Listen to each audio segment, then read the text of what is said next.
This week on Arizona Illustrated, spring destinations near and far. We continue our walking tour of Bisbee, Arizona. Explore the canyons, mesas, and perennial waters of the Araviapa Canyon Wilderness. Take a trip into the springtime world of raptors, rattlesnakes, hummingbirds, and bats. And drop by a corner store to visit with Annie Laws.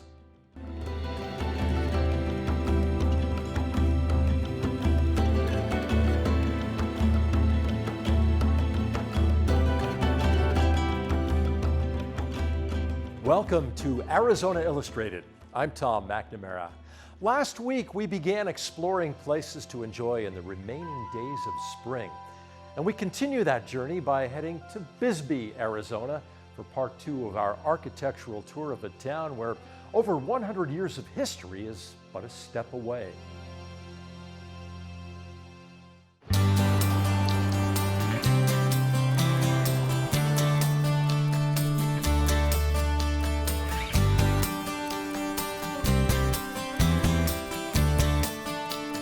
Bob Vint. I'm an architect from Tucson, and one of my favorite places on earth is Bisbee, Arizona. You've got a collection of buildings here that creates an urban environment unlike any other found in the state of Arizona. It's analogous to the rich copper vein that ran through the Mule Mountains. Now there's a vein of architecture that runs right down Tombstone Canyon.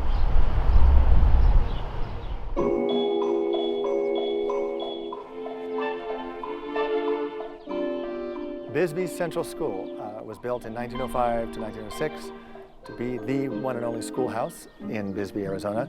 It's built in the Italian Renaissance Revival style with a central tower and flanking symmetrical wings. An interesting feature of the tower is that it contains the stairway between the 3 floors. And at the landing between the second and third floors is the principal's office, which are those 3 windows right above the arch and underneath the sign. So the principal could sort of keep track of who was coming and going. He was the captain of the ship. Nowadays, it's no longer a school, it actually is an artists' cooperative. Every classroom has been leased to an artist, and they're creating really terrific art out of this school. It is a great opportunity. There are a lot of old buildings around the state and around the country that are being sort of reused, and it fits everybody's bill. The town gets keeps the center of a really big building alive, and we get really amazing, studio workspace.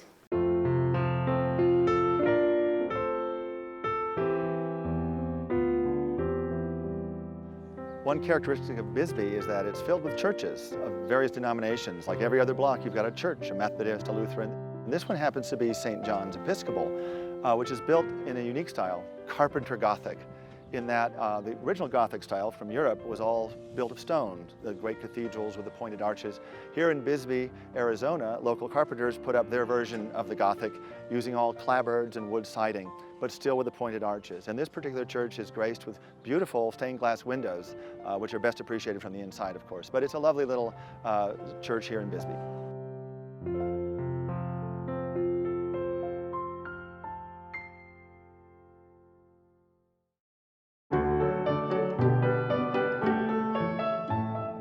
The Copper Queen Hotel, certainly well named, it is the queen of hotels in Bisbee. It was designed and built in the Romanesque Revival style. Early in the 20th century, the most prominent hotel was not designed by an Arizona architect nor a regional southwestern architect, but by a New York City firm. The mining company wanted to make sure its executives were put up in sufficiently grand style, and that's what the Copper Queen is. It's a grand old hotel. The owner has now framed the original blueprints for the building and set them on the wall of the stairways. And it's just a marvelous building any way you look at it.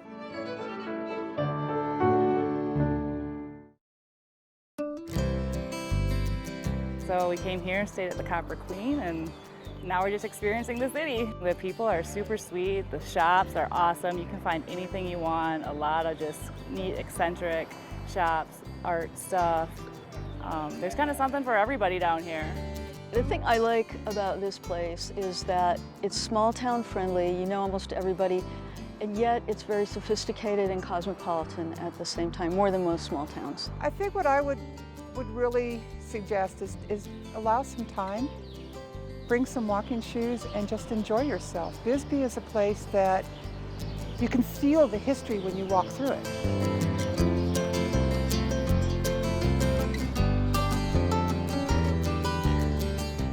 So you have this fun between art and history. You have friendly people, with one or two exceptions. But it's a nice place to come to and enjoy at your own pace. The State Historic Preservation has said Bisbee really is a gem, and we're trying to, it's a tricky line between modern living and, you know, the historical preservation, but a good one.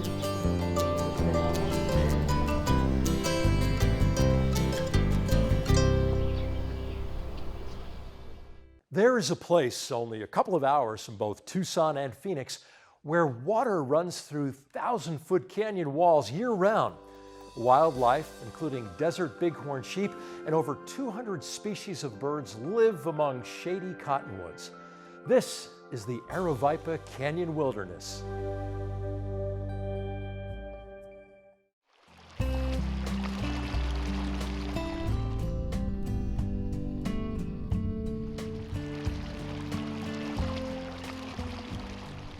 If you're looking for as close as you can get anymore to a pristine riparian area in the southwest, Araviapa is definitely one of the top ones.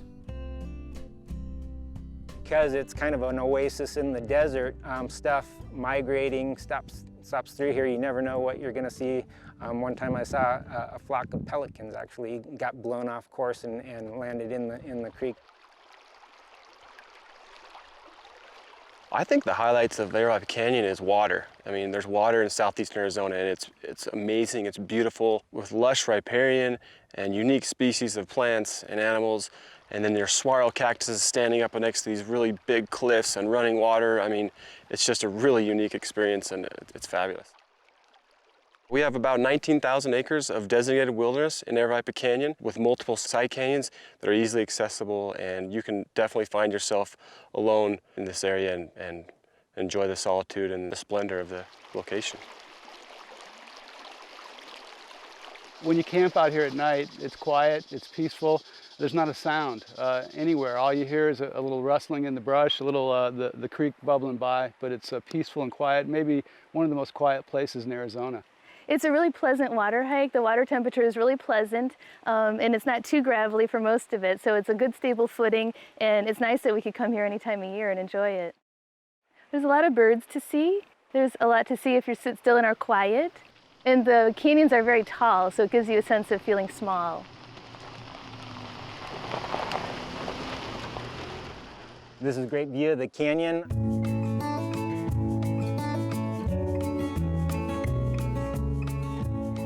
It's a really unique system. This creek and drainage drains three mountain ranges, the Galero Mountains to the south, the Santa Teresa's to the east, and then Mount Graham, the Pinalino Mountains to the northeast.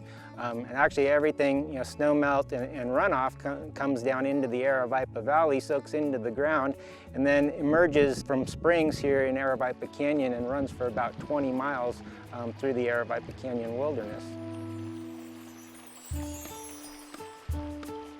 A lot of people ask me, where's Araviapa Spring? Where does it start? And the answer is it depends. It depends if it's been a wet year or a dry year.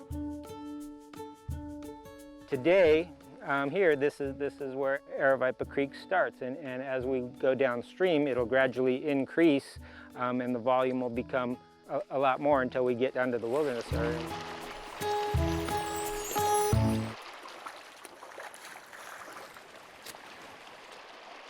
So what'd you find, Stace? Well, we got 6 of the 7 species. We're still trying to get a Sonoran sucker. Araviapa Creek is actually the best native fishery in Arizona. It has 7 native fish species. So spike dace and loach minnow were recently listed as endangered. So we've been trying to see how they're doing, and actually they're doing pretty well in Araviapa Creek. This is one of the bigger fish that we find here. It's called round-tailed chub. It actually gets about 1 foot to 18 inches long if there's enough water.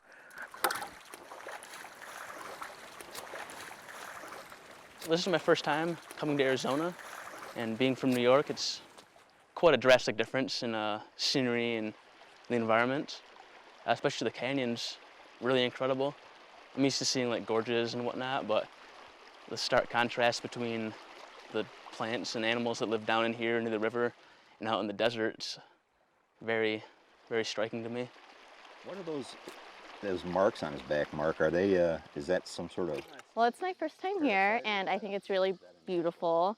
When I moved to Arizona, I thought, oh, I'm gonna escape all these allergies, but here there's so many plants here, and I wasn't expecting that at all, but I think it's really pretty, and it's very peaceful here as well.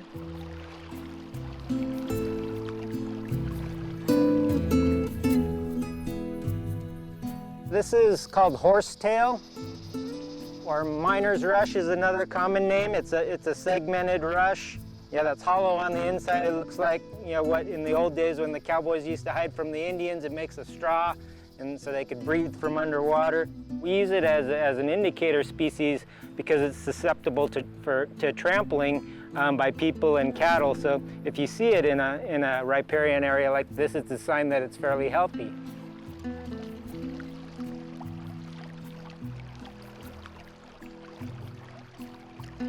This is a wilderness area, so you know anything can happen. Definitely emphasize be prepared. We're not going to be out here to take care of you or to come rescue you. If you get yourself in trouble, you should be able to get yourself out of trouble. This is definitely a different world from, I believe, 90% of our daily lives. You know, I mean, you come out here and you rapidly forget about social media and your cell phone, and next thing you're just worried about food on your back and getting to camp, and once you're there, finding a good place to lay down and go to sleep. That's the unique thing about wilderness areas, is they provide humanity an opportunity to do that, to get away and relax and find some peace and quiet. It's one of the reasons that I work here, that something, you know, magical like this can kind of happen, and water comes out of the desert, you know, basically in the middle of nowhere, and makes this great canyon and great riparian area that flows for another 20 miles downstream. So to me, it's really a neat process how it happens.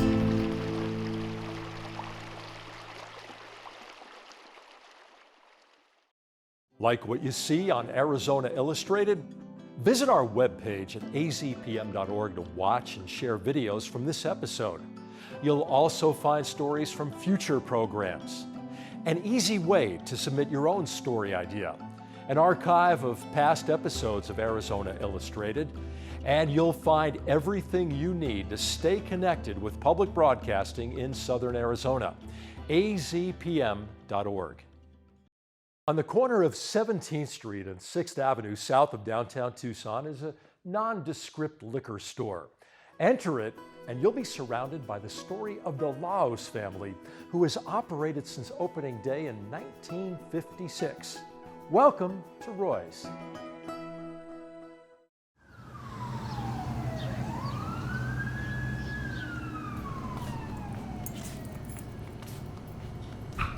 When I was 11 years, I went to work for my dad. So I was raised in the workforce.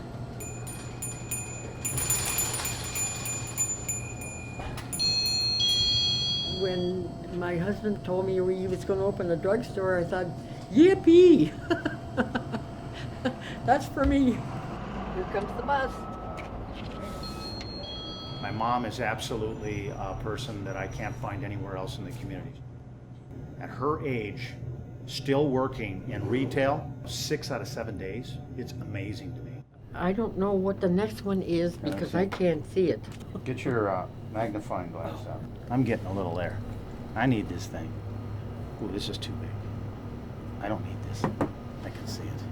Today is the 10th, right? God, already is the 10th.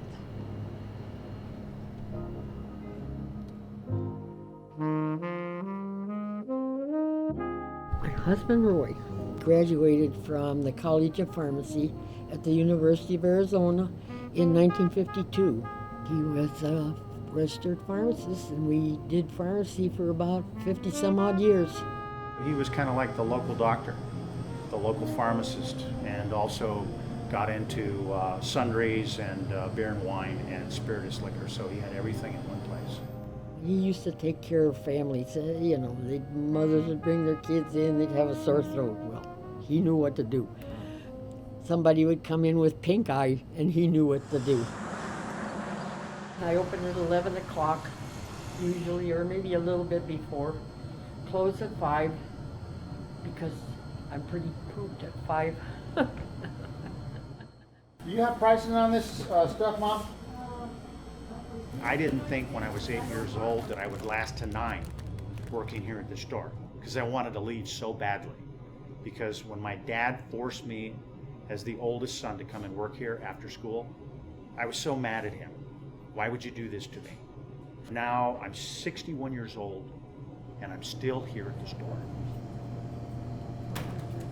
In this store, you can't sit down hardly at all, and it passes fast, and I think life passes like that, fast. You turn around and you're old. We're looking at what this building was before we bought it, which was in 1956.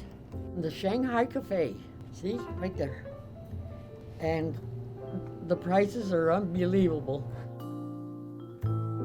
I was born and raised here, so was my husband. Tucson High, graduated from Tucson High, and got kicked out of the University of Arizona. But that's another story.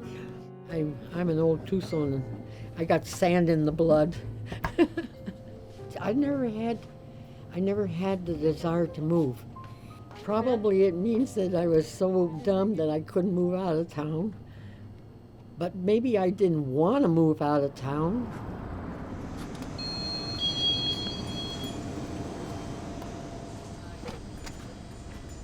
$4.99. $4.99? Let me add these groceries up real fast. Okay. You can come in anytime you want to and just ask for an item. And normally when you don't see it, she'll have it somewhere else in inventory because she holds on to things like that. Where can you get these wallets again?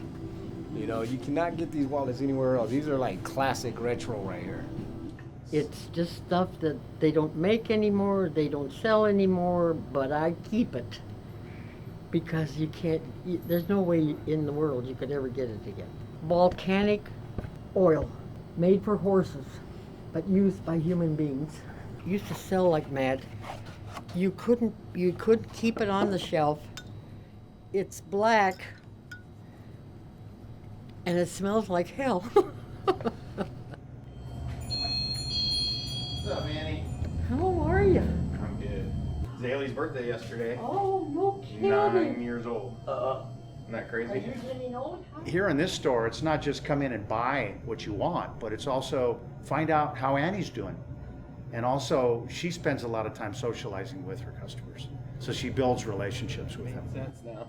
You know, like that. Oh yeah, and that's how this ties together and all that stuff. So we found a good niche in this store that you met the people and you took care of the people, and we were very close, so I could take care of my children. It all worked out very good.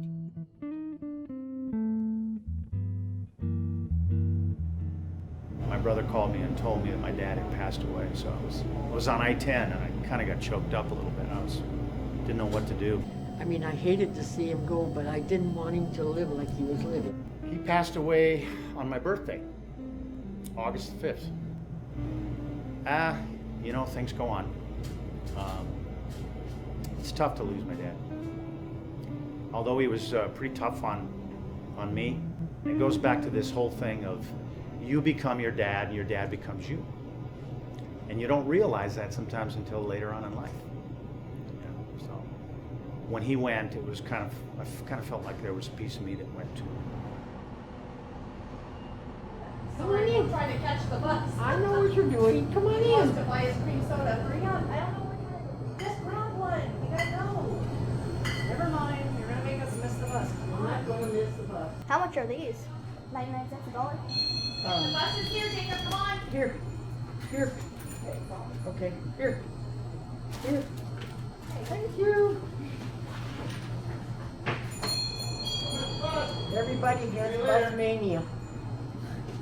They think they're going to miss the bus. It comes back every 5 minutes.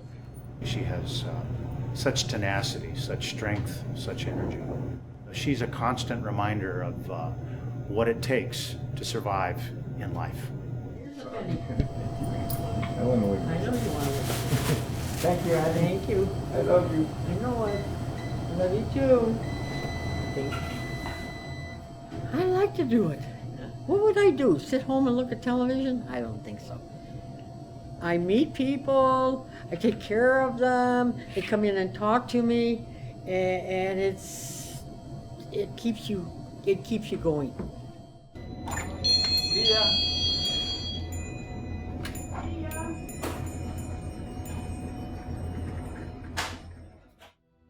It was a relatively mild winter, and with spring upon us, many animals will be mating and raising their young through a long, warm spring and hot summer. Our next story briefly explores the intriguing and often surprising reproductive rituals of some of the region's most iconic animals.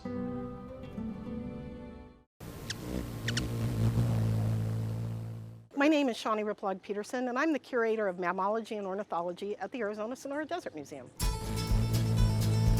Spring is sprung here at the Desert Museum and around, out in the bird world. So let's talk about some of the behaviors you might see in your own backyard. There's an Anna's hummingbird, which is the brightly colored magenta male. And he does a spectacular display. It's called a J display. So he'll come up to the top, there'll be a female sitting on a branch, and he'll come up very high and come down and make a J. And the top speed with him, when you're looking at the size of that bird, in 1 second, he goes 385 times his size. Shocking. That's just to get her attention.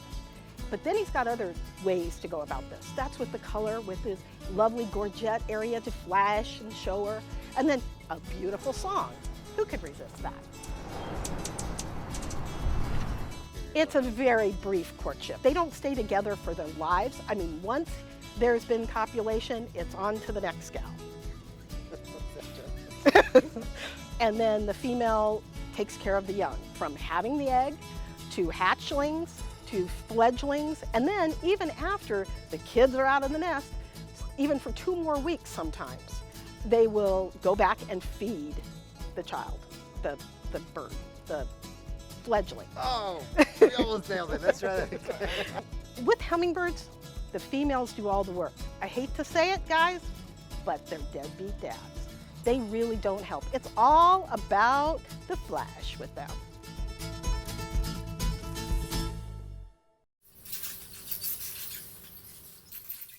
My name is Crystal Holcomb. I'm an animal keeper here at the Arizona Sonora Desert Museum, and I'm here to talk to you about bats. Well, the thing about bats is there is around 1,300 species of bats, so pretty much anything you can come up with is a possibility, because there's one species that'll do one thing and another that'll do something else. So there's a huge variety. The California leaf-nosed bat, which is a bat that occurs here in Arizona year-round. They don't hibernate. So they're a pretty interesting species, and they have something that is called a single spar. And so what that means is the male bats will line up against a wall a little bit away from each other, and they'll start whooping and collaring and flapping their wings and trying their best to get the women's attention. And the females then get to fly by, they pass them all, then they decide who they want to go back to. And so then the females each get to pick which male is the best male. The California leaf-nose, it's a one-night stand. It's perfect for a single spar. So they're just there to mate, and then the females do all the work after that. They'll even separate themselves entirely. They don't like men when they're pregnant. They don't like men when they have babies. So they stay away from the males. Other species, though, do have monogamous pairs where they'll help raise the young. And so it can vary a lot. Some will start mating in August and then not have their baby until spring. Others will wait and have it all happen in the spring. So hugely variable. The thing I love about bats is that because there's so many species, you can have anything happen. So if anyone asks me a question, I say, well, that's possible because there's so many of them.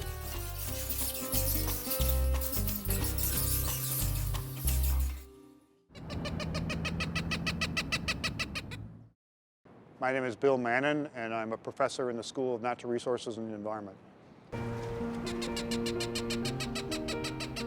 Cooper socks in Tucson are really quite common. There are probably well over 200 breeding pairs. The Cooper socks are kind of smallish sized raptors, about the size of a pigeon, but they have longer tails. The breeding cycle begins in February, and at that time the male and female begin to hang out close to where they're going to build a nest.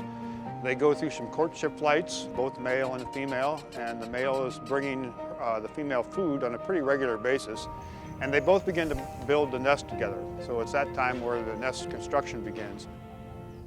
Almost any place in Tucson where there have been these larger trees planted for shade, so it could be eucalyptus or the Aleppo pine trees, and parks and golf courses and people's backyards, almost all of those are used as nest sites by Cooper socks.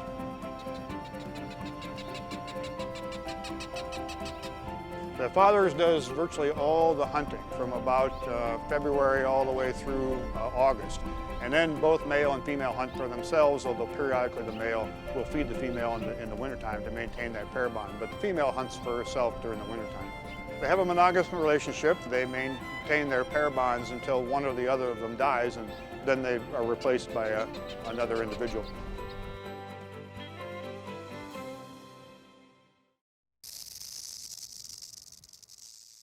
My name is Russ Solsky. I'm a reptile keeper here at the Arizona Sonora Desert Museum.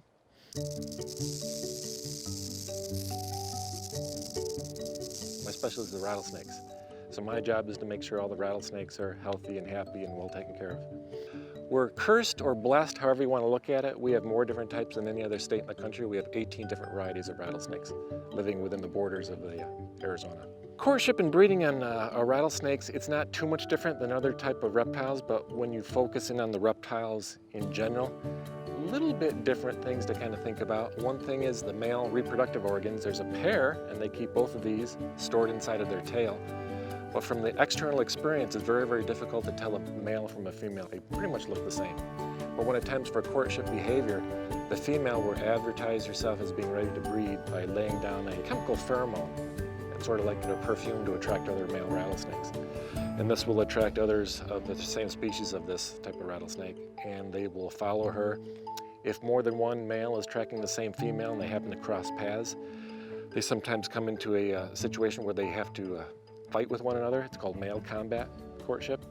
A lot of people think this is actually breeding of the rattlesnakes. They'll see two snakes facing each other, and they'll kind of twirl around each other and they'll kind of push each other back and forth to the ground. That's actually the males fighting for dominance over one another for the right to breed with the female. Once breeding occurs, the father is kind of done and he's gone, he's out of the picture. His role is very important, but it's very minimal as to the actual raising of the rattlesnakes. The rattlesnake birthing season here in Arizona is typically tied with our monsoon season. So the breeding actually takes place in early spring for most rattlesnake species, and the young are born to coincide with the summer monsoon season. So typically baby rattlesnakes are born anywhere from July, August into early September. Thank you for joining us here on Arizona Illustrated. Next week, the geology, ecology, and history of one of southern Arizona's most recognizable places, Picacho Peak, a healing touch for kids with special needs. And a look back at the man and trial that came to symbolize the financial crisis in 1992 from the vault. I'm Tom McNamara. See you next week.